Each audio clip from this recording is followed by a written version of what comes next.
Melaksanakan amanah udah pasti ada ujian. Kalau dia mengatakan beriman, asiban nasu ayatroku qalu amanah fahum la yuftanun. Pasti dikeru ujian.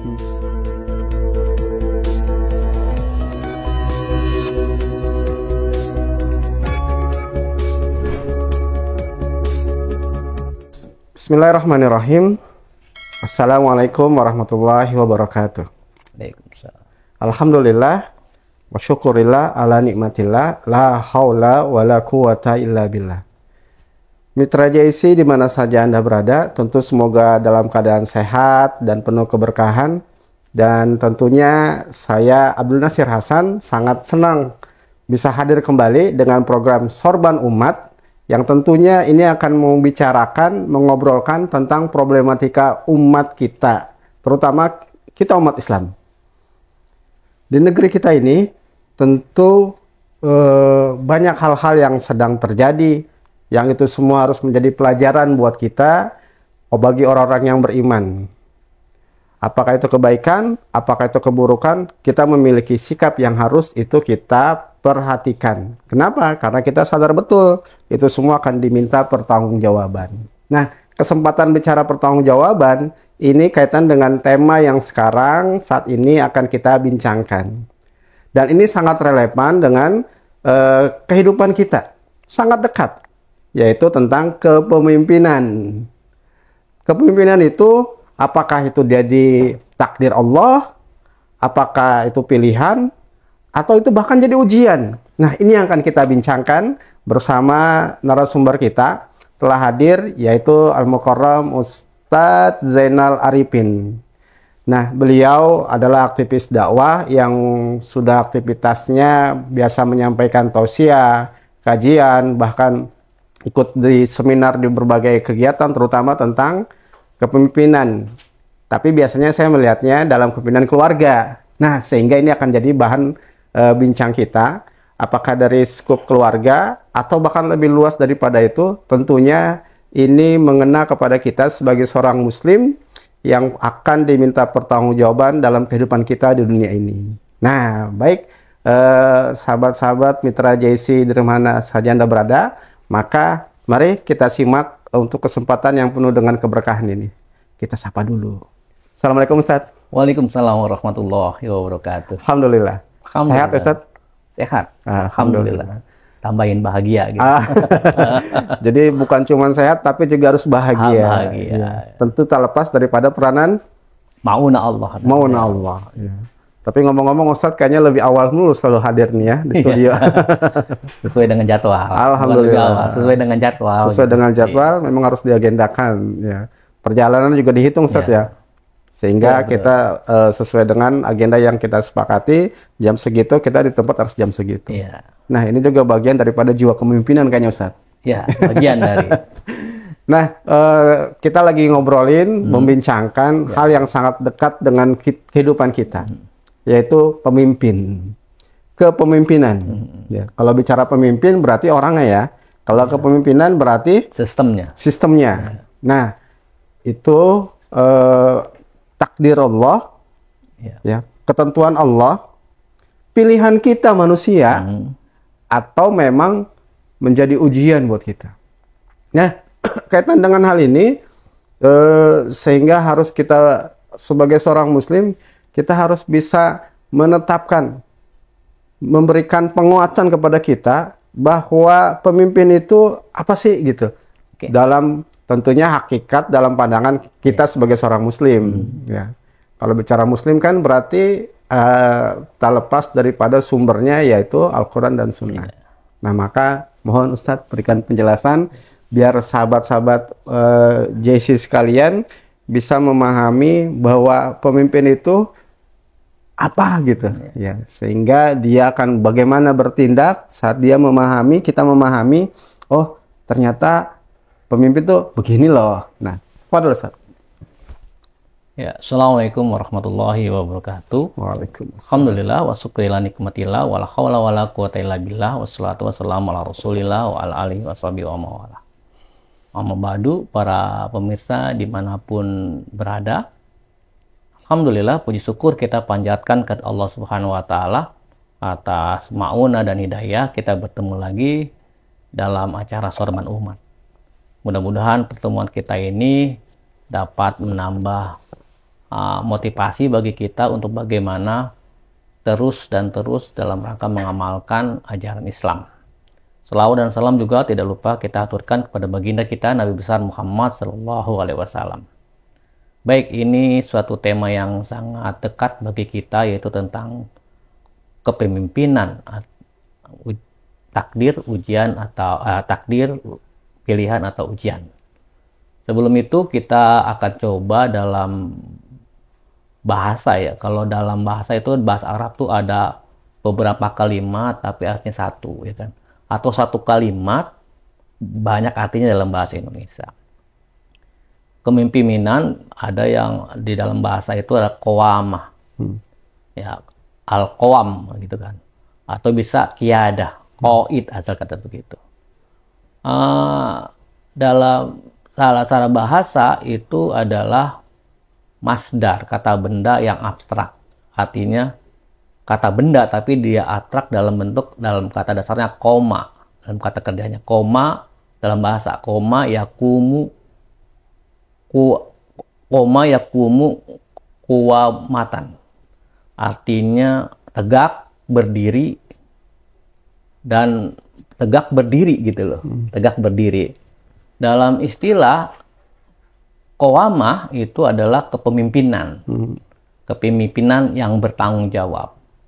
Beberapa tafsir ulama dulu, misalkan At-Tabari, terus itu al-qawamah itu bukan mengandung makna superioritas, bukan, tapi dia bertanggung jawab dan segala macam kebaikan-kebaikan tentang bagaimana dia memimpinnya. Kalau dalam mulut Al-Quran itu dalilnya surat An-Nisa ayat 34. Arijalu qawamuna ala nisa. Jadi rijal atau pemimpin itu adalah laki-laki adalah pemimpin dari seorang wanita, begitu hal itu. Itu dalilnya. Atau dalam hadis yang diriwayatkan oleh Bukhari Muslim, ini diambil dari Umar apa namanya? Yang Ibnu Umar, anaknya Umar ya, Ibnu Umar ya. Hadisnya panjang. Ya, hadisnya panjang. Dimulai dengan kata kulukum ro'in. Kulukum ro'in. Setiap kalian itu kepemimpin. Wa kulukum mas'ulin an ra'yati. Maka kamu akan ditanya kepemimpinannya. Itu hadis itu panjang, mulai dari gradual dulu, maka hadis yang berikut stepnya gitu al-imamah. Jadi pemimpin imam itu pemimpin atas rakyatnya, dan dia akan dipertanggungjawabkan tentang kepemimpinannya.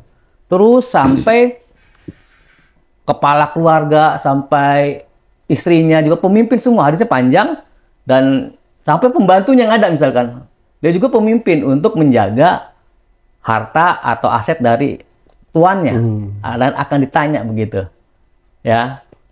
Nah, menariknya hadis itu ditutup juga dengan kalimat yang agak sama, tapi pakai fakulukum ro'in. Maka setiap kamu ditegaskan kamu adalah pemimpin, maka kamu akan ditanya tentang kepemimpinannya. Itu secara bahasa. Kalau bicara misalkan apakah itu pemimpin takdir atau pilihan atau juga ujian, maka kita akan mendefinisikan dulu bahwa takdir atau qadarullah itu melingkupi segala macam aktivitas hidup dan kehidupan manusia. Itu tidak lepas dari takdir Allah, gitu kan? Semuanya dalam takdir Allah. Takdir kita sebenarnya dilahirkan inherent dalam melaksanakan amanah, salah satunya kepemimpinan. Jadi takdir Allah kepemimpinan gitu loh. Sudah ditentukan bahwa wa isqala rabbuka lil malaikati ini zailun fil ardi khalifah. Justru ditakdirkan bahwa kita semua yang lahir, baik itu laki-laki maupun perempuan, itu adalah pemimpin bagi masyarakat atau dipimpinnya. Kalau pemimpin imam, presiden, kepala negara yang memimpin rakyatnya. Kalau ar-rijal, suami yang memimpin rumah tangganya. Kalau istri yang memimpin anak-anaknya, gitu kan. Dan kalau pembantu memimpin menjaga harta bendanya gitu, dari sang majikannya. Gitu dulu. Ya, menarik sekali Ustaz ya. Jadi penjelasan hadis Abdullah bin Umar. Ya, Abdullah anaknya Umar bin Khattab radhiyallahu an, ya, memberikan penjelasan kepada kita bahwa ternyata setiap diri kita adalah secara pribadi pemimpin yang itu nanti akan diminta pertanggungjawabannya. Iya. Ini menarik nih Ustaz ya, karena kalau bicara pemimpin biasanya dihubungkannya cuman presiden, ya.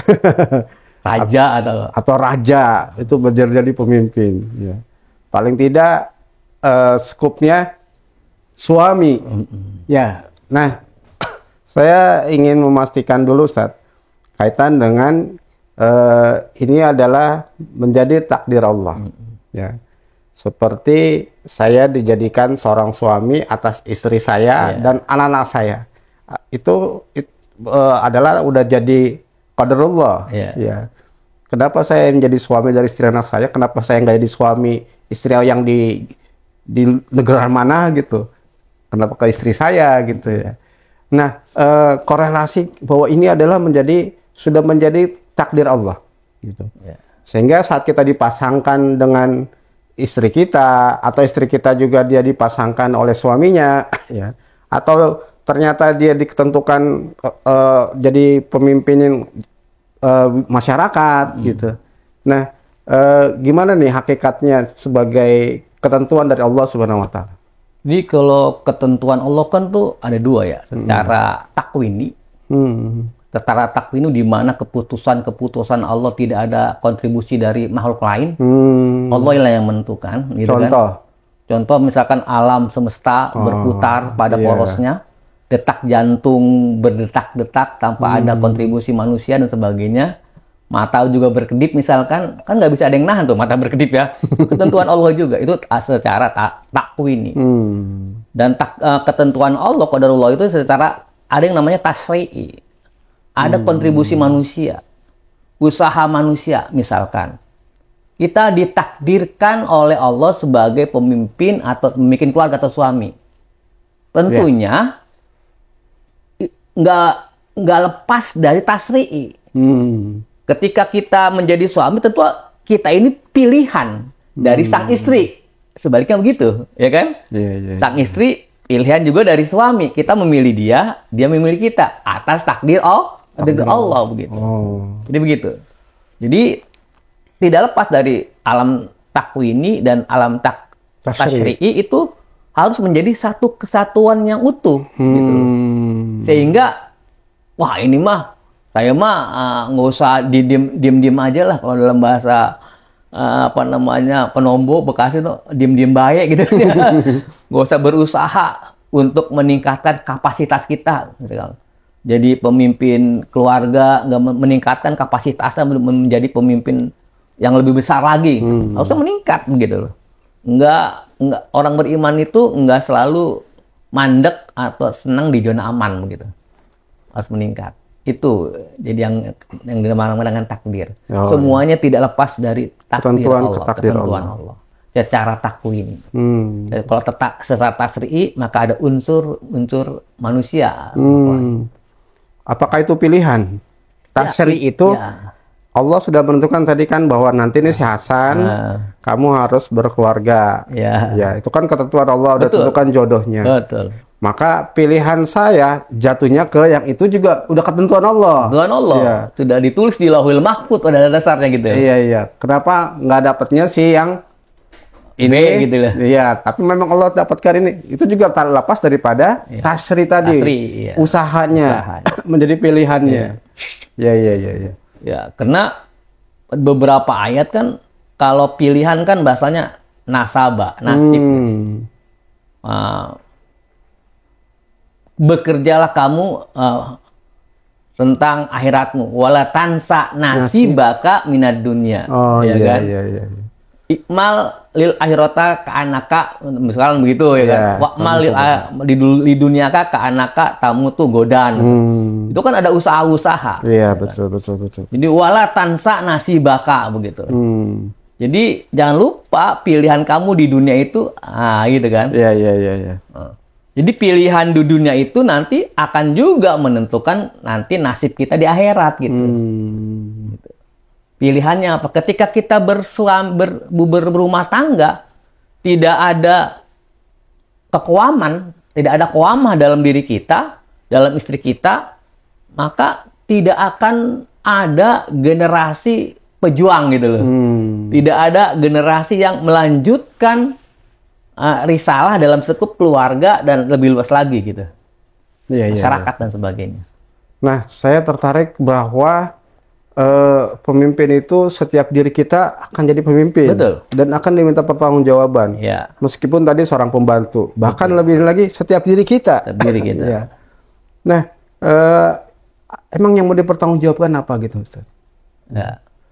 Yang dipertanggungjawabkan malah amal kita di dunia. Oh. Inilah yang bagian dari tauhid, akidah tauhid kita. Ketika kita meyakini berakidah tauhid, maka kita akan meyakini hari pembalasan. Ya kan? Maliki yaumiddin gitu. Malikin nas gitu kan. Jadi kita yakin ada hari pembalasan untuk mereward kita ketika kita beraktivitas di dunia gitu loh. Iya. Apakah aktivitas kita dalam kepujuran, maka rewardnya di akhirat nanti biasa ke neraka gitu kan. Punishment-nya ya kan gitu. Juga ketika kita melakukan ketakwaan di dunia, maka rewardnya kita akan masuk surga. Amin. Jadi amal kita yang nanti yang artinya amal yang dijalankan sebagai seorang pemimpin secara pribadi itu berarti dia bisa menentukan pilihannya tadi, nasibnya tadi. Ya. Ini ada minuman, ini yang halal, ini yang tidak. Maka kan tergantung kita. Ya. Dan Allah memberikan, sudah ditakdirkan, pokoknya antum itu minum. Iya. Ya, oh gitu ya. Nah, ini kaitan dengan pilihan tadi. Iya. Ya. Nah, berarti pilihan di situ ada konsekuensi. Iya. Ya. Sebelum jauh, berarti seorang pemimpin itu ada kapasitasnya nggak, Ustaz? Ada. Dan kalau ada, bagaimana ya? Apa urutannya? Apa udah yang umumnya apa? Dan spesifiknya secara pribadi ini, secara keluarga harus ini, secara masyarakat di lingkungan harus ini. Ya. Biar nanti kita paham nih sebagai pejabat negara, sebagai dia juga nggak lepas sebagai seorang suami, juga sebagai harus dipahami juga kita juga sebagai anggota dari masyarakat yang dipimpin oleh seorang RT, RW gitu. Nah, gimana tuh, Ustaz? Jadi kepemimpinan di dalam Islam secara struktural atau kepemimpinan dalam Islam itu ada dua, ya kan, dipilihnya. Pertama direct dia. Direct dipilih langsung oleh Allah. Inilah yang para nabi dan rasul. Yang kedua namanya indirect, tidak langsung. Dipilih oleh musyawarah. Kalau dalam kitab karangan Imam Al-Marwadi, As-Sultaniyah, itu yang memilih pemimpin itu namanya ahlul ahli wa ahlul akdi. Jadi orang-orang yang kapasitas ilmu, amal, dan Islamnya sudah diakui kapabilitasnya, kemampuannya. Enggak, Islamnya bukan omong doang gitu kan. Tapi cuma yang sudah diakui. Ini juga sebagai syarat bagi nanti yang dipilih oleh ahlul akdi wa ahlul ahli gitu kan. Jadi syaratnya nggak ribet-ribet amat sih jadi pemimpin di Islam itu kan. Nggak misalkan bergelar banyak di belakangnya atau di depannya, nggak. Tapi dia berilmu, ya kan? Dia iman kepada Allah, juga amalnya sudah diakui untuk perjuangan umat Islam. Berarti dia harus selalu gelar sejadah itu, Ustaz. Gitu. Iya. Ya, jadi itu kapasitasnya. Kapasitas kita dipilih oleh ahlul ahli wa ahlul akdi ya. Kita punya berilmu, bagaimana ilmu kepemimpinan, leadership dan sebagainya ya kan. Terus juga imannya, tentunya imannya harusnya iman yang lurus, iman yang akidah tauhid ya kan, dan punya amal perjuangan bagaimana kontribusinya kepada Islam gitu. Iya, iya. Makanya bila kita hubungkan dengan perjalanan sirah Rasulullah pasca Rasulullah, kan berarti itu Khulafaur Rasyidin. Iya. Itu kan luar biasa ya, Ustaz ya. Bagaimana kapasitas memang yang utama itu adalah kedekatannya kepada Allah. Betul. Ya, tadi gelar sejadahnya berarti. Ya. Tadi kata Ustadz bukan gelar yang di depan belakangnya banyak itunya. Bukan, tapi gelar. Itu juga sekarang juga dibutuhin juga kayaknya. Nah, kita kan makin hari juga dibutuhkan juga. Jadi kita berilmu tanpa ada misalkan gelar di belakang di depannya mungkin diraguin gitu. Paling nggak gelarnya syahid. Syahid kan bapak. Ya. Kalau kayak Ustadz kan gelarnya langsung diberikan oleh masyarakat Ustadz. Kalau menurut saya Abah. Abah. Ya. Sama cucu dipanggil Abah ya. Iya. Dapat gelar Abah. Nah, kaitan dengan gini Ustadz.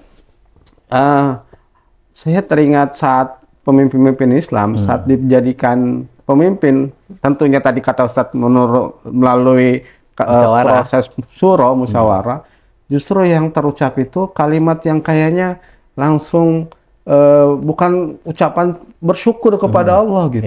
Malah ini kayaknya jadi sesuatu yang berat gitu. Inna lillahi wa inna ilaihi raji'un. Nah, apakah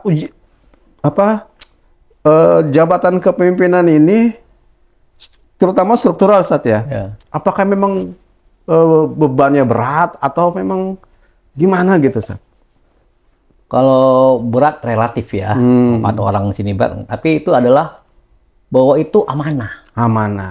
Tanggung jawab berarti. Tanggung jawab, amanah yang sudah melekat sebenarnya dalam diri dia dan diinterpretasikan di alam tasri'i bahwa dia itu pemimpin.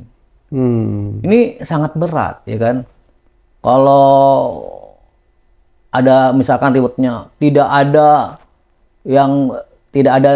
yang dapat perlindungan di yaumil akhirat nanti kecuali 7 golongan. Salah satunya pemimpin yang adil gitu kan. Ada lagi pemimpin itu nanti di yaumil hisabnya lama tuh dihisapnya ya, rakyatnya dulu gitu kan ya. Baru pemimpinnya dulu gitu. Jadi sangat berat karena dia bertanggung jawab ya kan. Karena kan tugasnya bukan hanya sekedar memimpin, tapi dia ada tugas-tugasnya. Fungsi dan tugasnya yaitu dalam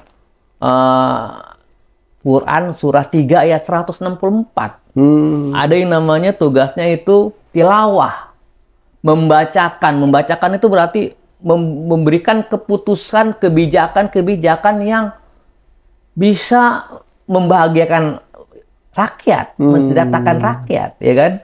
Bukan memberikan keputusan-keputusan yang membuat jadi gaduh begitu. Yang sarakan malah. Iya, bahkan mengesarakan. Iya. Kayak sekarang gitu kan, menjadi gaduh kan gitu kan. Kita lihat jadi gaduh. Iya. Kalau tanah tidak dilakukan 3 bulan atau 3 tahun berturut jadi milik negara dan sebagainya gitu kan. Mungkin kan itu buat penguatan Ustaz. Gitu. Biar itu tanahnya dikelola. Gitu, udah jadi. Ya kan? Jadi rekening dibekukan karena maksudnya mungkin suruh aktif. Gitu. Ya, biar pada masuk saldonya masih dikirim oleh pemerintah dan negara. Mungkin begitu kali tujuannya. Maksudnya begitu. Cuma masyarakat kayaknya nggak begitu maksudnya gitu. Berarti ini harus ketersambungan nih. Iya. Ya. Kalau pemimpinnya benar, kalau rakyatnya nggak benar gimana? Ya, itu kan ada aturannya kalau gitu. Jadi gini. Jadi kepemimpinan di dalam Islam apapun yang namanya harus terhubung memang, ya kan? Terhubung oleh yang namanya akidah tauhid, harus terhubung gitu. Jadi harus terhubung gitu. Apapun misalkan syariah, akidah, kepemimpinan, tempatnya untuk memimpinnya harus terhubung yang namanya akidah tauhid sebagai landasan, sebagai bingkai segala macam aktivitas kita di dunia begitu. Iya. Semua, baik pemimpinnya maupun rakyatnya. Mungkin rakyatnya. Jadi kan suami, istri dan anaknya. Iya, betul juga. Jadi kan kalau kita menurut peraturan apa namanya global bahwa negara itu bisa menjadi disebut negara kalau ada rakyatnya, ada undang-undangnya, ada wilayahnya, ada rakyatnya kan gitu. Jadi kalau kita menjadi pemimpin negara yang tidak terhubung oleh yang namanya yang bingkainya akidah tauhid, maka ini akan rusak semua nih. Ya, misalkan ideologinya ideologi hawa-hawahu, macam-macam lah hawa kan. Maka akan kebijakannya akan mementingkan golongannya gitu loh. Dirinya dan golongannya. Dirinya dan golongannya. Bahkan keluarganya. Bahkan keluarganya yang terdekat ya gitu kan. Ya gitu, terdekat dan sebagainya. Jadi begitu. Artinya memang berarti kepemimpinan ini amanah yang harus ditegakkan. Ketika amanah tidak ditegakkan, maka posisinya kalau dalam Al-Qur'an ya, posisinya itu dia akan zuluman jahula. Iya, dalam surat 7 ayat 172 ya kan. Iya. Zuluman jahula. Iya, zuluman jahula. Ketika amanah tidak ditegakkan, atau dalam bahasa surat At-Tin, laqad khalaqnal insana fi ahsani taqwim, itu yang melaksanakan amanah tuh. Amanah kepemimpinan, amanah syariah, amanah pemakmuran bumi, ya kan? Kalau nggak itu, maka lanjut summa rodatnahu asfala safilin. Jadi aspal. Jadi posisinya paling aspal bawah. Tapi aspal sekarang mahal ya. Makanya nggak ada yang aspal gitu, ke tembok semua. Pakai coran semua gitu kan. Iya. Nah, jadi berarti kepemimpinan itu seharusnya nggak minta-minta gitu, Ustaz ya? Enggak. Karena tanggung jawab itu berat. Jadi makanya di zaman Rasul dan para sahabatnya nggak ada orang yang meminta jadi pemimpin. Secara struktural nggak ada. Ya kan, tanggung jawabnya berat. Dia dulu yang apa namanya nanti yang belakangan diperiksa bagaimana umatnya, ya kan. Jadi banyak periksa aja gitu kan. Iya. Karena dia pertama juga menjadi syahid kan gitu kan. Jadi dalam surat 48 ayat 10 ya kan. Dia akan menjadi syahidan, basyiran, wa nadhiran. Tadi tugasnya tilawah, tazkiyah, dan taklim gitu loh. Iya. Dalam surat 3 ayat 164 gitu. Jadi fungsinya berat gitu kan. Peranannya, fungsi dan tugasnya berat. Karena itu mengandung konsekuensi yang antum katakan. Konsekuensinya ya kalau nggak melaksanakan kepemimpinan, ya tidak melaksanakan amanah. Berat. Bahkan di ayat yang lain serem banget Allah menggambarkannya. Seperti kal an'am gitu kan. Binatang ternak ketika dia seluruh yang diberikan oleh Allah semuanya dalam diri kita tidak dipergunakan untuk menjalankan kepemimpinan, menjalankan amanah. Ulaika kal an'am balhum adall. Bahkan lebih rendah lagi. Astagfirullah. Kalau lebih rendah lagi apa ya? Binatang ternak lembah. Jangan lebih lagi cacing kali. Gitu. Nah, berarti ini menjadi ujian berarti. Ya, ujian. Bahwa ini adalah ujian bagi kita, setiap manusia, karena semua kita ini kan adalah pemimpin tadi. Nah, maksudnya gimana tuh, Ustaz? Tentang kaitan, ada yang menyatakan ini mah ujian, atau memang biasa aja, atau gimana? Dalam setiap melaksanakan amanah sudah pasti. Udah pasti ada ujian. Allah juga begitu. Kalau dia mengatakan beriman, asiban nasu ayatroku qalu amanah fahum la yuftanun. Tidak, pasti dikeru ujian. Ujiannya orang yang melaksanakan amanah kepemimpinan secara struktural itu tidak akan habis-habis, ya kan? Tidak akan habis-habis, bertingkat-tingkat dan berlapis-lapis ujiannya gitu kan. Biasanya ujiannya apa tuh yang Ustaz paling dekat? Ujiannya biasanya 3 tak, ya. Takhta, apa lagi? Harta dan wanita gitu. Ujiannya tuh tak gitu kayak kemana kan. 3 tak semua ujiannya ya kan. Iya. Jadi jabatan juga jadi ujian gitu ya. Banyak kasus-kasus yang kita lihat di negeri ini ya, yang mau Islam. Ketika dia menjadi pemimpin, ya digoda sama istrinya, wanita juga kan ya, akhirnya dia korupsi. Ya. Ada prestasi yang dalam tanda kutip buruk. Umur 22 tahun dia sudah menjabat anggota DPRD di daerah mana, saya lupa, perempuan, korupsi. 24 miliaran gitu. Duit itu. Duit itu ya kan. Ya karena memang pemilihan kalau dilakukan secara model sekarang kan memerlukan modal untuk menjadi pemimpin. Beda dengan pemilihan yang dikatakan oleh Imam Al-Marwazi dalam kitabnya As-Sultannya, itu sangat gampang menjadi pemimpin. Pemimpin nggak perlu modal, uang untuk gue ini mau jadi pemimpin, nggak perlu kampanye dan sebagainya. Karena yang dibutuhkan integritas tadi. Integritas tadi, gitu. Ilmu, ya kan, iman, ilmu dan amal. Dan dia tanggung jawab. Dan tanggung jawab. Bukan cuma di dunia, terutama di akhirat. Betul. Karena dia sadar dia adalah pelayan umat. Ya. Ya. Iya. Bukan untuk malah ajang dilayani umat ya, atau kesempatan untuk dilayani umat. Untuk mensengsarakan umat. Itu jangan gitu kan gitu. Tapi bagaimana dia melayani umat. Khodimul ummah. Khodimul ummah. Nah, saya lebih kepada mengerucut yang sederhana, gimana? Tapi ini sangat substansi juga, Ustadz. Sahabat-sahabat Mitra JC itu bisa mengambil pelajaran bagaimana setiap kita kan paling tidak minimal berkeluarga. Iya. Nah, bagaimana sikap suami bahwa dia adalah pemimpin yang baik dalam pandangan Islam dan umum. Gimana, Ustaz? Jadi kepemimpinan dalam keluarga itu mempunyai kedudukan yang sangat vital dan strategis.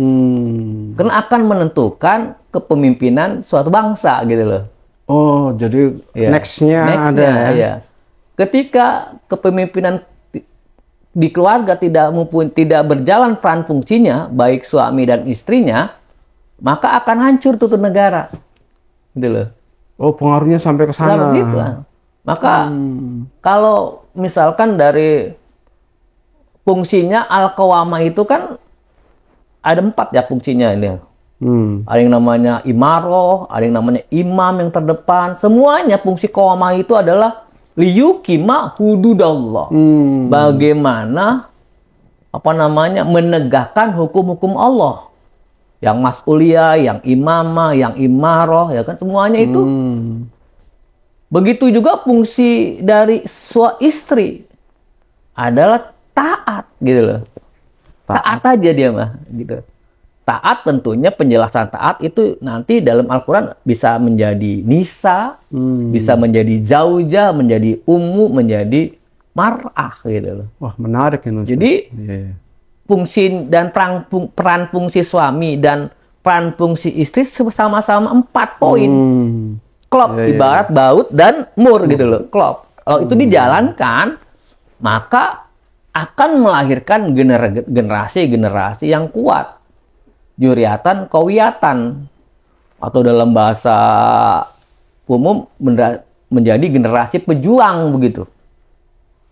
Tapi kalau nggak berfungsi, maka akan tumbuh generasi yang juriatan doifan. Jadi di generasi yang lemah.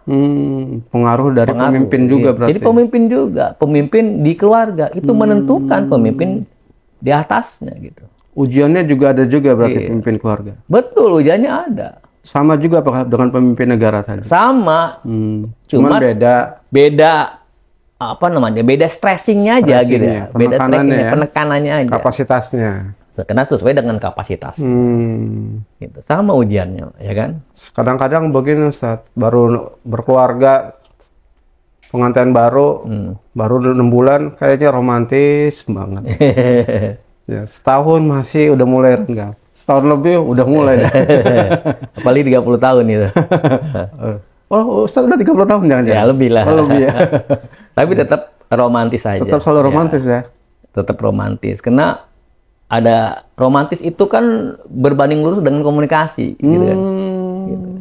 Jadi berarti komunikasi yang baik. Selama ini kan, jadi kalau komunikasi keluarga baik, di struktur negara juga kalau komunikasinya kurang baik, pemimpin sama rakyatnya, ya jadi berantakan kan gitu. Misalkan sombong, gue ini pemimpin, lu mau apa? Ya, lu mau demo 50.000, gue adalah hadepin. Itu kayak kemarin kan gitu kan.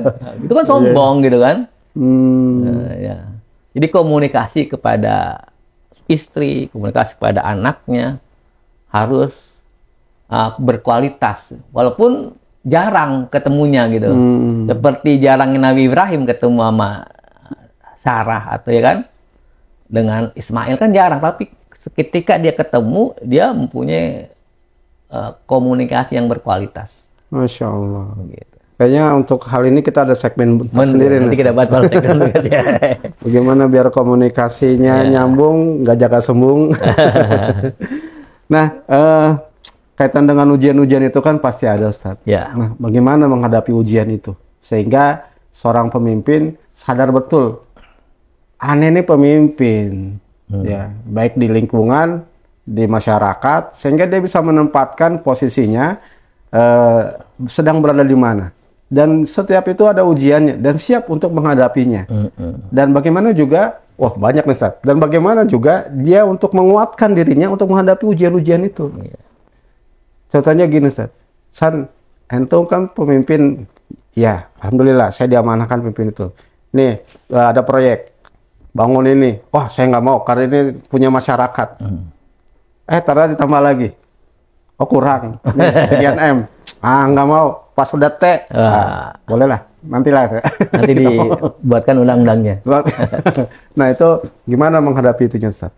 Jadi, Rasulullah mengajarkan kepada orang-orang yang beriman, baik secara pemimpinan keluarga maupun seterusnya ke atasnya, dalam menghadapi ujian, berbagai macam ujian-ujian yang ada, ya, yang tahta, wanita, dan harta, maka dia harus menghadapinya pertama dengan kata Rasul, a'jabalil amril mu'minin. Sungguh ajaiblah orang-orang, aku takjub kepada orang beriman ketika dikasih musibah, ya kan, maka dia sabar. Jadi dia sabar, sabar dalam arti nggak diimbai, tapi dia berinovasi untuk bagaimana lebih baik dari keadaan itu. Misalkan kalau dia pemimpin negara, ada bencana, yang disalahin, wah ini mah cuma alam semesta, pergeseran kerak bumi dan sebagainya. Jadi padahal nggak dilihat kenapa itu bisa bergeser. Ada apa di daerah itu, kenapa terjadi misalkan gempa dan sebagainya. Asbabul musibah. Asbabul musibahnya gitu, gempanya kenapaan gitu. Mesti diselidiki, diinovasi. Ternyata masyarakat ini banyak melakukan kemusyrikan misalkan. Ternyata masyarakat ini banyak melakukan kedurhakaan yang sangat besar. Seperti kaum Nabi Lut, ya kan, ya. Kaum Sodom gitu kan, atau kaum Nabi yang disambar kilat gitu kan, begitu. Jadi pemimpin harus menginovasi, memberikan tadi taklim, memberikan pelajaran sebagainya, tilawahin dan sebagainya. Itu tatkala ketika dalam keadaan musibah. Tapi ketika dia ujiannya adalah kemewahan, kemudahan, maka dia harus bersyukur. Tentunya bersyukurnya bukan hanya sekedar ucapan alhamdulillah. Bagaimana kemewahan, kemudahan yang dia dapat tidak itu diperuntukkan buat kemakmuran masyarakat, gitu. Buat kemakmuran yang dipimpinnya, gitu loh. Bukan buat diri pribadi atau golongannya. Gitu. Ini kan berbanding terbalik dengan keadaan sekarang. Jadi pemimpinnya Islam, ya, memang KTP-nya Islam. Rata-rata memang mayoritas Islam, berarti pemimpinnya juga banyak Islam. Cuma kadang juga berbanding terbalik dengan faktanya. Islam hanya dijadikan tameng aja ya? Tameng, normatif aja gitu loh. Saya jadi ingat itu, Ustaz. Nabi Yusuf alaihissalam. Dengan godaan Zulaiha. Dan juga godaan lagi pacekliknya kan. Betul. Gandumnya itu kemarau panjangnya. Wah, itu luar biasa ya. Jadi rupanya semakin besar pohon, maka ujiannya pun makin besar. Anginnya makin besar dia terima. Panasnya juga makin panas. Ya. Juga dapat hujan. Tapi dia akan memberikan manfaat yang lebih luas daripada untuk di sekitarnya. Betul. Ya, itu tentu tadi kata Ustaz didasari dengan akidah tauhid. Akarnya kuat. Ya. Kan orang mau makan buah mangga, kan dari pohon mangga apa yang diambilnya? Buahnya kan? Ya, manfaatnya. Tapi harus didasari dengan akarnya itu. Iya. Nah, jadi untuk menghadapi itu perlu tadi Rasul cuma dua, sabar dan syukur. Nah, untuk mewujudkan sabar syukur, perlu nggak pemimpin itu perlu penasehat, perlu pendamping penguat. Iya. Jadi Rasulullah kan jelas, para nabi dan rasul malaikat yang dampingi. Ya. Malaikat yang dampingi yang kalau salah langsung diingatkan. Ya. Perlu nggak gitu? Contohnya nanti jadi pemimpin, maka harus ada penasehat. Ada. Termasuk di rumah tangga haruskah ada penasehat. Nah. Bagaimana, Ustaz? Jadi setiap pemimpin pasti ada penasehatnya dan sebagainya. Rasulullah kan juga ada penasehatnya. Dalam strategi perang kan ada Salman Al-Farisi dan sebagainya. Gak mungkin tiba-tiba Rasulullah, ini salah. Dia mau kan, ini salah Rasulullah kalau bikin ini gini. Bikin Farid. Itu kan atas usulan Salman Al-Farisi gitu. Ada penasehatnya. Penasehat militer, mau strategi militer dan sebagainya. Begitu juga dalam berumah tangga. Ada penasehatnya. Penasehatnya sebenarnya wali atau saksi ya. Saksi yang menjadi pada waktu dia menikah. Jadi dalam Islam itu saksi menikah itu bukan sekedar KTP, bukan. Nyerahin KTP sama KUA itu bukan. Tapi dia akan menjadi penasehat ketika dia atau keluarganya dalam keadaan darurat misalkan. Yang dibutuhkan untuk memberikan nasihatnya. Dari keadaan darurat menjadi aman lagi gitu kan. Itu fungsi dari saksi. Gitu. Bukan sekedar tanda tangan ngasih KTP bukan itu. Selesai urusan. Pas ada masalah dia nggak tahu masalahnya gitu kan gitu.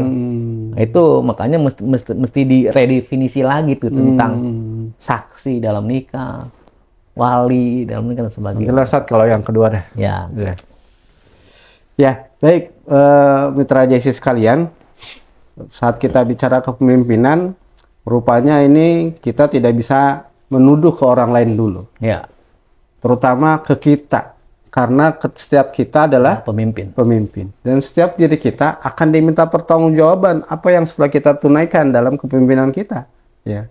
Karena setiap itu semua sudah menjadi pilihan buat kita. Saat kita jadi pemimpin, berarti kita udah bisa melihat ini hak, ini batil. Ini kebaikan, ini keburukan. Dan itu ada konsekuensi yang nanti akan berpengaruh baik kita kehidupan dunia ini, lebih-lebih di akhirat kelak. Ya. Begitu, Ustaz ya? Betul. Maka peranan seorang pemimpin itu harus dijalankan, sebagaimana tadi Ustaz sampaikan, surat Al-Imran ayat 164. Dia harus taklim, tilawah, tazkiyah. Gitu, Ustaz ya? Iya. Ya, jadi dia harus membacakan, harus mengingatkan, harus membersihkan, menzikir selalu. Wah, luar biasa ini, Ustaz. Ya, apalagi tingkat keluarga, membentuk keluarga di lingkungan sampai negara, sampai khalifah fil ard. Tadi Ustaz ya. Karena udah menjadi ketentuan Allah Subhanahu wa taala. Hanya saja itu akan pilihan kita tentu harus dengan dasari keimanan dan ketakwaan dengan aplikasi sabar dan syukur tadi. Gitu Ustaz ya? Iya. Ya. Nah, sehingga kapasitas seorang pemimpin tadi Ustaz sampaikan juga, ini akan kita bahas lebih lanjut nanti Ustaz ya. Dia memiliki peran fungsinya sebagai tadi imarah, walayah, mas'uliyah, imamah ya. Ini nanti kita akan kupas bersama Ustaz. Sehingga biar ini kita miliki oleh setiap diri kita, bahwa kita punya tanggung jawab, punya peran, bukan hanya jadi penonton, tapi kita adalah pemain. Kita pelaku, ya. Yang insya Allah ini semua akan menjadi kebaikan dan keberkahan buat kita. Baik, mitra JC sekalian, saat kita bicara ini, sepertinya kita harus baik yang kita ingatkan buat diri kita, ya. Karena wallahu alam, siapa tahu nanti Indonesia yang dengan Islamnya paling banyak, ya. Di antara negara-negara lain Allah akan berikan keberkahan, ya, akan adanya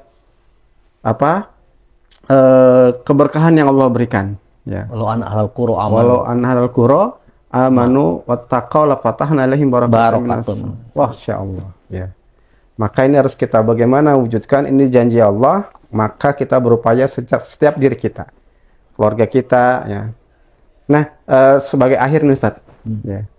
Sebenarnya saya nggak mau mengakhiri Ustaz, karena kita memang hidup di dunia ini kuluman al-hayafan terbatas semuanya. Batas, ya. Ya. Nah, sebagai akhir, bagaimana Ustadz untuk memberikan penguatan kepada khususnya mitra JC sekalian dan terutama kita, agar bagaimana kita ini benar-benar dan benar dalam pandangan Islam sebagai seorang pemimpin yang bukan hanya buat dirinya, keluarganya, bahkan juga dia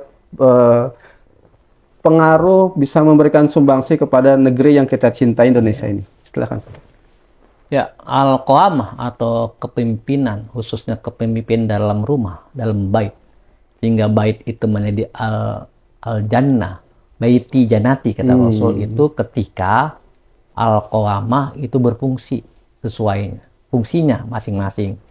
Baik itu sebagai seorang istri, seorang anak, bahkan seorang suami. Sehingga ini menentukan sekali kepemimpinan di atasnya, kepemimpinan masyarakat, kepemimpinan negara, bahkan khalifah fil ard. Jadi ketika itu berfungsi, maka akan lahir nanti generasi-generasi pejuang, generasi-generasi juriatan kowiyatan. Jadi mari kita laksanakan kekawaman di dalam rumah tangga kita dan melaksanakan sunnah supaya kita menuju madotilah. Begitu aja. Ya, Masya Allah. Syukran jazakallah khairan Ustadz atas kesempatan waktunya, dengan kesibukannya masih bisa untuk hadir ke studio kami ini, dan semoga Ustadz selalu istiqomah, diberikan kekuatan, amin, amin, ya Allah, kesehatan, kesabaran, dan semoga juga nambah cucunya. Ya, alhamdulillah ya Allah, ya, dan diberikan kesehatan di dunia wal akhirah. Amin, amin, ya, amin, amin. dan selalu membimbing kita. Ya. Nah, mitra JC sekalian, setiap kita adalah pemimpin, dan ingat, setiap kita akan diminta pertanggungjawaban apa yang kita jalankan kehidupan ini sebagai pemimpin. Sebagai seorang pribadi, sebagai seorang keluarga, sebagai pemimpin masyarakat, bahkan sampai pemimpin negara, itu akan diminta pertanggungjawaban apa yang kamu kerjakan. Semua kita terbatas. Tidak ada yang ada kekal kehidupan kita di dunia ini. Dia pernah jadi pejabat negara, suatu saat akan menjadi juga rakyat biasa. Yang rakyat biasa juga nanti akan bisa jadi pejabat negara. Minimal paling tidak, kita semua akan menjadi pemimpin keluarga. Ini yang harus menjadi perhatian buat kita semua. Ya, mungkin sampai di sini saja, dan mohon maaf atas segala kehilapan, dan kami yang bertugas mau undur diri, dan tentunya semoga ada manfaatnya buat kita semua. Setiap kebaikan maka kita maksimalkan untuk kita jalankan dengan maksimal pula untuk kita semakin menambah pundi-pundi amal ibadah kita di yaumil akhir kelak, sehingga kita akan menjadi orang berbahagia, bukan cuma diri, keluarga, dan masyarakat. Kita akhiri dengan sama-sama berdoa kepada Allah dengan doa kafaratul majlis. Subhanaka Allahumma bihamdika asyhadu an la ilaha illa anta astaghfiruka wa atubu ilaik. Dari saya yang bertugas Abdul Nasir Hasan undur diri dan pamit, dan semoga mitra JC sekalian selalu istiqomah untuk mengikuti program-program JC selanjutnya. Bila bisabil haq walakum minkum. Assalamualaikum warahmatullahi wabarakatuh.